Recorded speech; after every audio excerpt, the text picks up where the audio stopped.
Hello and welcome back to the podcast once again, everybody. If anybody wants to support me, as always, PayPal and Patreon links are both down there in the description and the top end comment.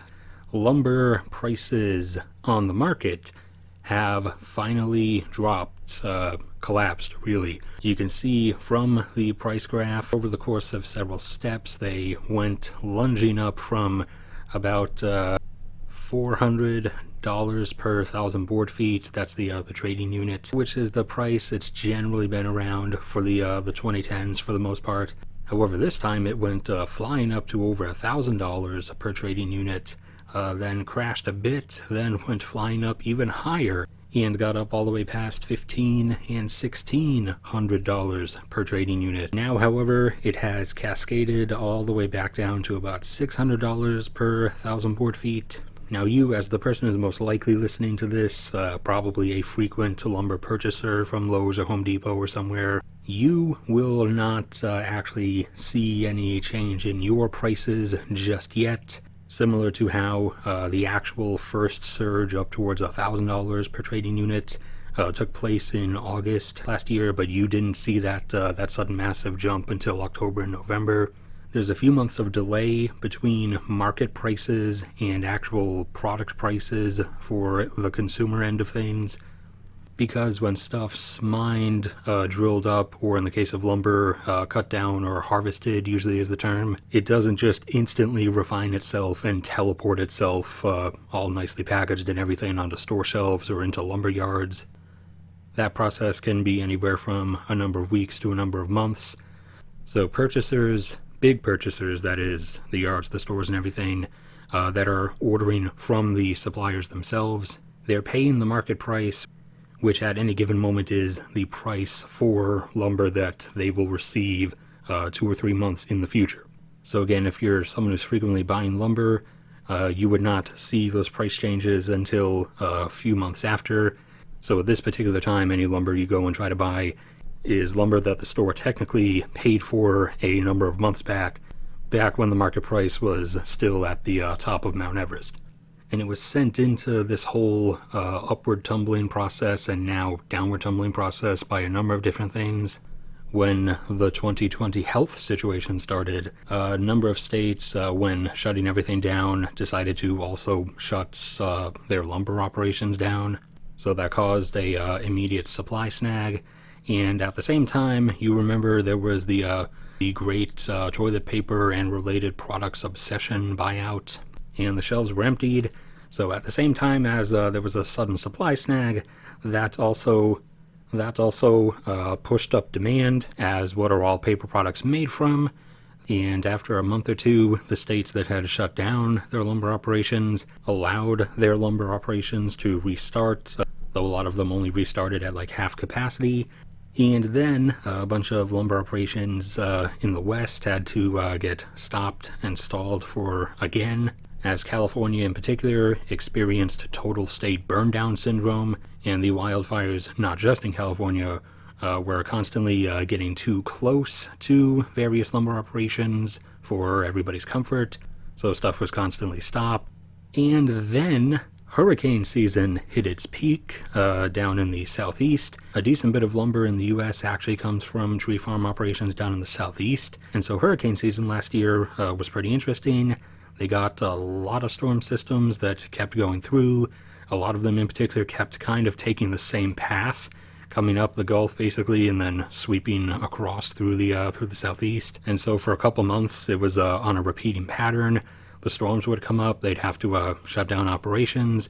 Storm passes through, they have to come in, clean up all the debris and damage, start working again for a little bit. Another storm was coming, shut down again, come back after it's gone, clean up all the debris and damage, start up again for a little bit. Here comes the next hurricane already.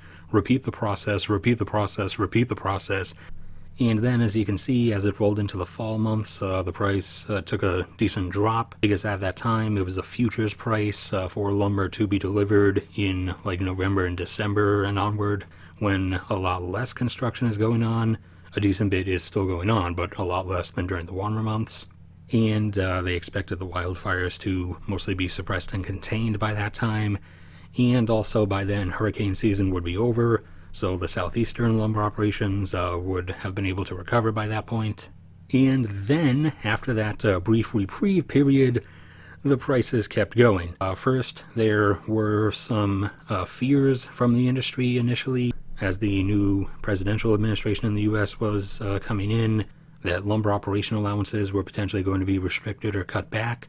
The vaccines were beginning to come out, so the final recovery from the health situation was expected, so the economy was expected to jump back up and thus boost purchases everywhere of everything. The whole February winter storm thing also caused some damage and stalled a number of operations across different places. So that caused another smaller supply snag, and as the months kept going and the futures were thus for even more months ahead into the warmer months, obviously construction would be picking up at that particular time period. Any and all halted projects from last year because of circumstances were expected to be resuming, so that was also going to push demand up as well. And overshadowing everything on top of it all, for the past year and a half or so and the next year and a half to come, the number of houses and housing units actually contracted to be built in the U.S. has been much higher than the usual average, in excess of 1 million per year. So demand, even aside from 2020 circumstances, demand was still already higher to begin with. Then we finally started getting downward factors as the months kept going on. Other lumber providing nations have been sending more and more shipments to the U.S. As the whole vaccine thing has come around, what states still had restrictions on the capacity of their lumber operations now started allowing them to operate at maximum capacity. So they were able to go into overdrive, and also as price contracting for the prices as they have played out over the last month up till now are contracts for the late summer and into fall.